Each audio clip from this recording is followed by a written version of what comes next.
한국의 문재인 대통령이 청와대 간부로서 보좌했던 노무현 정권은 2005년 강제 동원 희생자 구제 문제는 한국 정부의 도의적 책임이 잇따라 희생자에 추가 지원하기로 방침을 정했다. 한일 청구권 협정으로 해결되었다고 여겨지는 범위는 어디까지인가?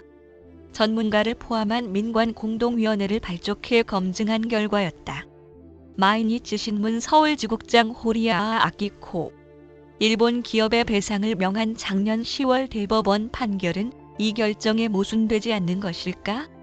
한국 외무부가 최근 모순된다는 인식은 오해라고 설명했다. 당시 서울특파원으로 추가 지원을 발표하는 기자회견에 나왔던 나도 이 점이 마음에 걸렸다. 14년 전의 외교적 판단과 대법원 판결의 차이의 배경을 알아본다. 광복절 경축사에서 실질적 구제를 언급했지만 우리는 과거에 머무르지 않고 일본과 함께 피해자의 고통을 실질적으로 치유하기 위해 노력해왔습니다.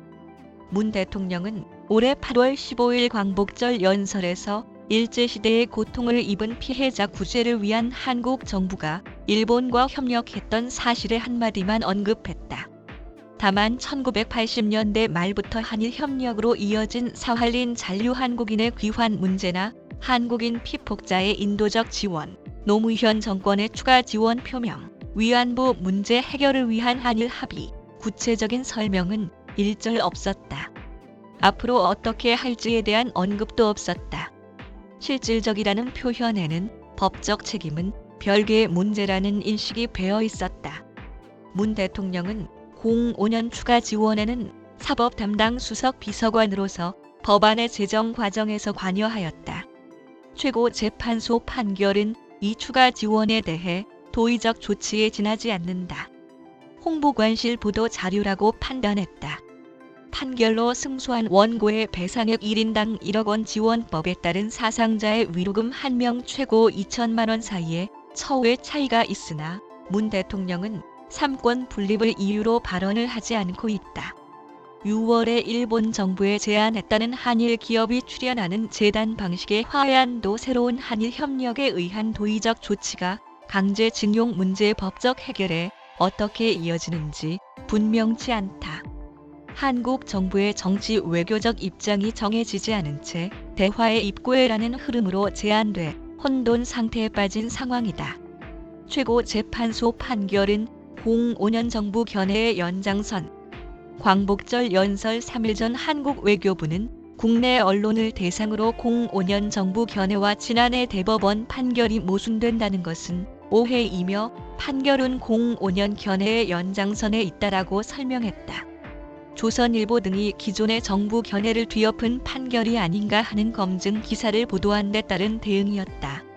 아시아경제신문에 따르면 당국자는 05년 정부 견해는 청구권 협정의 정치적 보상이 포함된다는 점이며 반인도적 불법 행위에 따른 배상 청구는 가능하다고 명시하고 있다라고 강조.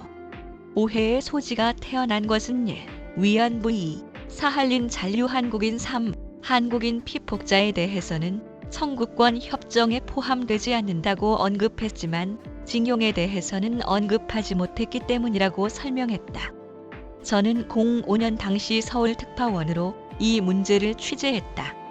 나도 기자회견을 듣고 한국의 지원법에 따라 징용공 문제 전체가 정치적으로 해결될 것으로 알고 있었다. 나의 보도가 한국 정부로부터 오보라는 지적을 받을 일도 없었다. 나는 이번에 당시의 보도 자료를 다시 읽어보았다.